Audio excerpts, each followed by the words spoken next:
I'm Jeremy Wilger, Vice President of Liquid Sciences, and we were needing security door access to be able to take log of, said person coming in and out of different secured areas throughout the building.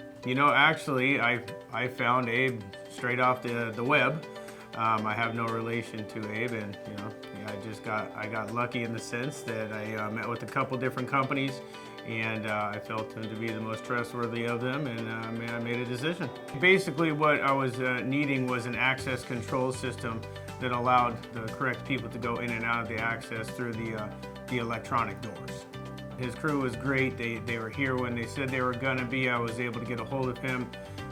Even after the install, we were going through some trials and tribulations of configuring the software on my end. He was always there to answer the phone, stop by, and also offered technical support on another end through his company. So he was really good, was here when he said he was going to be, and had great customer service.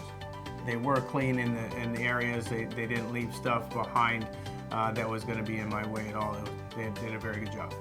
Really, all across the board, I had zero concerns or complaints about anything. We had some issues getting proper parts that actually showed up working, and he spent the extra time and due diligence to make sure that it was working properly. So really, all the way across the board, I give him an A+. I would definitely recommend them to anybody in the commercial service industry. Thanks, Ed.